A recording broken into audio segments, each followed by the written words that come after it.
Anda lihat currency risk spread yield antara SBN dengan US Treasury itu menurun terus. Kalau di bulan Januari itu 4,57, sekarang sudah turun ke 4,2, yang bawah ya, 240, sekarang turun ke 216 basis point. Ya nggak turun banyak, tapi saya pikir cukup baik di tengah gejolak domestik, utamanya yang kemarin-kemarin, itu kan spreadnya sempat naik, kemudian turun lagi. Jadi cepat sekali kepercayaan investor recover setelah keributan beberapa minggu yang lalu. Dan counter risk juga terjaga dengan cukup baik. Kalau kita lihat spread yield SBN USD, ini yang kiri kan, ini yang kanan adalah SBN USD dan US Treasury dolar to dolar. Itu sekarang tinggal 79 basis point.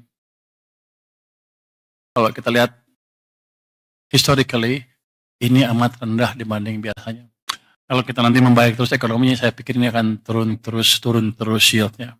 Ya, spread yield dengan US Treasury. Oke. Next. Inflasi cukup stabil, ini menopang daya beli masyarakat, ini di tengah banyak negara yang masih berjuang mengatasi tekanan. Jadi kita lumayan baik di level, kalau kita lihat di situ, 2,31% ya. Ini level inflasi yang amat ideal. Jadi inflasi yang bagus tuh bukan 0, bukan juga di atas 10. Tapi sekarang konsensus ekonomi global tuh antara 1-3%, dan kita sekarang di 2,3, ya level yang pas lah. Inflasi Indonesia rendah di antara banyak negara yang berjuang mengatasi inflasi, seperti saya bilang tadi. Dibanding negara lain kita bagus. Singapura lihat ya, 0,6%. Itu nggak bagus, itu jelek. Di bawah 1,5% biasanya jelek karena demand-nya terlalu rendah.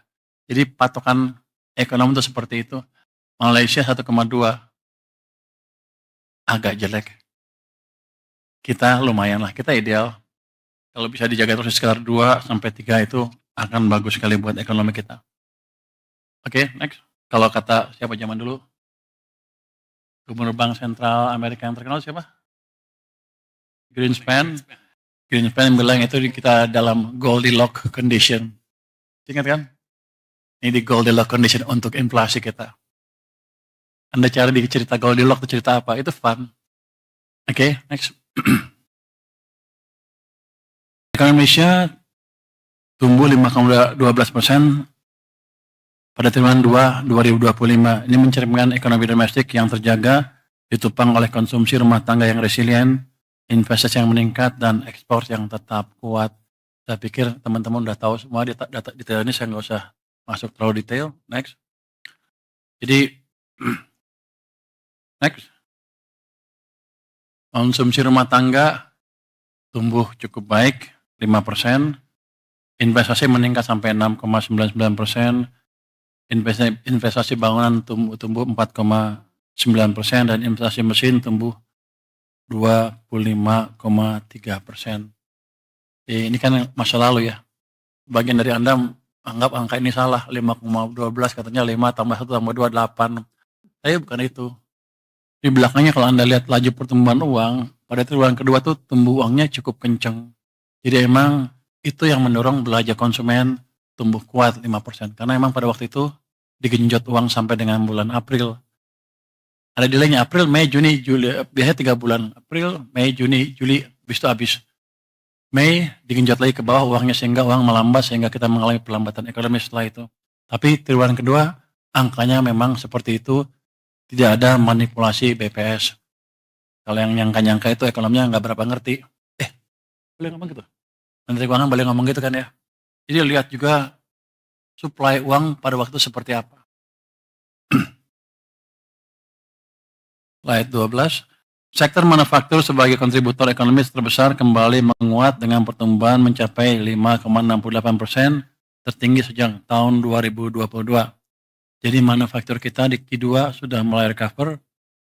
Mungkin Q3 agak melambat sedikit, tapi Q4 pasti akan tumbuh lebih cepat lagi sesuai dengan perbaikan ekonomi dan perbaikan demand karena suplai uang ditambah di sistem perekonomian. Next. Berikutnya. 16. Pertumbuhan ekonomi terdistribusi dengan baik ke seluruh wilayah Indonesia. Pulau Jawa tetap menjadi kontributor utama perekonomian nasional dengan pangsa PDB sebesar 59,6% dan pertumbuhan mencapai 5,2%. Jadi kalau kita lihat sebetulnya kalau pangsa tuh jarang, perubahannya lambat sekali. Kita lihat pertumbuhannya aja deh. Itu Sumatera tumbuhnya 5,0% di triwulan kedua, Kalimantan 5%, Sulawesi 5,8%, Papua 3,3%, Bali dan Nusa Tenggara hanya 2,8%. Jadi kita tahu kelemahan kita di mana, nanti itu kan kita perbaiki Bali, Nusa Tenggara, Papua, dan Nusa Tenggara ya. Oke, next. Berikutnya.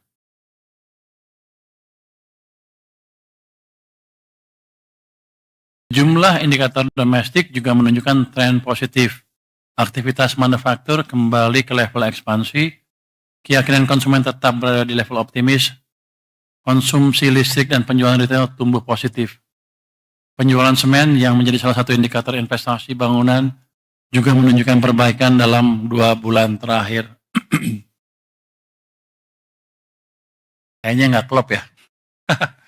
Oke, kalau Anda lihat sebelah kiri itu kelihatan tuh manufacturing PMI sudah positif 51,5 lagi. Tapi kalau kita lihat tingkat keyakinan konsumen masih positif, tapi ada penurunan signifikan sampai dengan bulan Agustus. Anda lihat trennya gambar tengah atas turun. Tapi ini kan berhubungan dengan tadi kebijakan yang kemarin memperlambat ekonomi. Sekarang sudah digenjot, harusnya ke depan dia akan naik lagi dengan cepat. Penjualan retail juga masih tumbuh positif. Anda lihat penjualan semen itu masih negatif, artinya investasinya mungkin masih lambat, tapi ke depan saya yakin itu akan positif lagi. Oke. Untuk mendorong pertumbuhan ekonomi yang lebih tinggi, peran sektor keuangan menjadi sangat krusial sebagai penopang pembiayaan produktif. Sampai dengan Agustus lalu, kita masih menghadapi tantangan dan dari sisi pertumbuhan uang beredar yang lemah dengan pertumbuhan M0 mencatat hanya 0,3%. Anda lihat tuh, M0 yang merah tuh gambar yang atas tuh di 2025 tuh cenderung negatif, sempat positif di April terus turun lagi ke bawah dan mulai ke sini sampai Agustus di 0,3. September mungkin masih agak, tapi saya yakin Oktober akan tumbuh dengan cepat. Jadi ekonominya bisa bergerak lagi. Ruang ekspansi perbankan terus dipantau. LDR mendekati batas atas, katanya berapa? 86,5. Tapi ini rendah dibanding kalau kita waktu tumbuh. Lagi cepat-cepatnya tumbuh. Dan saya yakin ketika uang saya masuk ke perbankan, LDR-nya turun lagi.